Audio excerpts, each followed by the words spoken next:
and I just saw it the other day. There's an entrance here and an entrance there, and this entrance says girls, and this entrance says boys.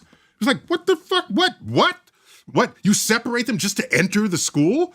I can look back on that and say that was ridiculous. You guys, what were you thinking? But back then, I'm sure it made complete sense that you're going to send the girls through that entrance, and there's an elementary school, and the boys through that entrance, okay? In this video, Neil deGrasse Tyson shuts down right-wing crybabies over trans rights. Neil just calls out how outdated the system is, like gendered entrances and old-school bathroom setups that were once just seen as normal, but now just seem ridiculous. And he uses that to just push for a smarter, more inclusive solution in sports instead of just banning trans athletes. And when trigonometry brings up fairness and women being excluded, Neil will just flip it on them and will just ask why the system was broken to begin with. He just wants progress, not regression. So make sure to watch to the end to see how Neil deGrasse Tyson shuts down these right-wing crybabies over trans rights. So, it is possible to look back on whatever you were doing and say, my gosh, that was really short-sighted, and look at the solution that was proposed and implemented. That was a good idea. We moved on from that. Okay, so I remember boys' rooms where you come out and, you whip it out and we'd all be peeing into a trough, okay? We don't have those anymore. We do, because we're technologically very far behind. Yeah. Okay, so and then we had urinals just lined up on a wall that was a little more private, and now those urinals have little small but real dividers, so you're not like looking over. So there are solutions to the privacy problem, and we've all but solved that here. I can't speak for every state in the United States. Definitely here in New York City. The bathrooms, it's not, all right, that's that. Second, with sports, very interesting. There was a case where a woman wanted to be they wanted to disqualify her from an event. And she had very big muscles, and she had naturally high testosterone levels, okay? She was genetically female, but unusually high testosterone levels, and so that weirded everybody out. So I'm wondering whether the future of those sports is you don't contest gender with gender, you contest hormone ratios. Well, hold on a second. What but the differences physiologically between men and women are not just hormonal. Women have a different hip angle. They have different heart capacity. They have different lung capacity. I mean, there are profound physiological differences, different bone density. We've had professional athletes on the show to talk about it. I don't have a problem with that. So Neil dropped a solid point here. Like, we used to pee into open troughs with zero privacy, and nobody questioned it. Now we've got dividers and more thoughtful layouts. Why? Because we realized the system sucked and just improved it. Same logic applies to sports. If the old setup doesn't work anymore, you just evolve. Then he brings up a female athlete with high testosterone to show how complicated this stuff really is. And when Kissen tries to jump in with the usual but hips, lungs, bone density argument, Neil just shrugs it off, and we'll see why. Then you find ways to slice the population so that whatever the event is interestingly contested. So, for example, I wrestled in my life. I was captain of my high school wrestling team.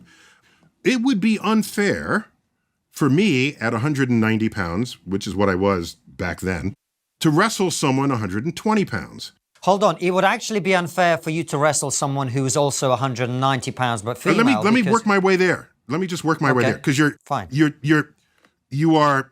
I respect how active your brain is, but I've thought about all this, and just allow me to speak it at the rate that I do. Okay. Go for it. So it would be unfair. So they have in wrestling. They said, let's make weight categories.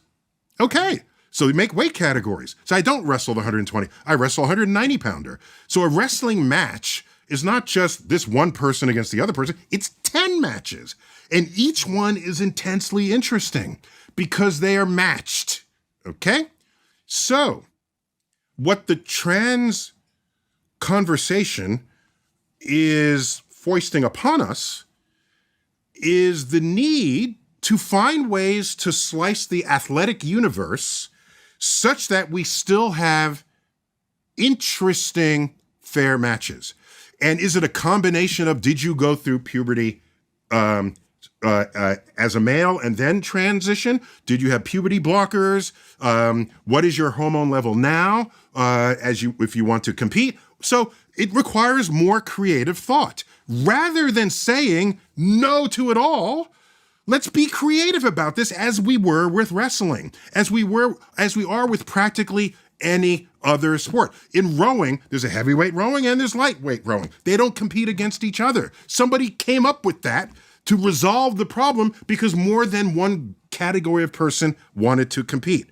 So I agree with you, it's an unsolved problem, yes, but it's not unsolvable given what we know about human physiology. So why not rise to that occasion and solve it rather than take your older view of the world and force modern emergent conduct of people to fit that? Okay, well, can we just come back to the female shortlist and other opportunities that women are afforded by virtue of being women, and them now being excluded from that because males are entering that competition? Yeah, so a deeper problem, thank you for bringing that up.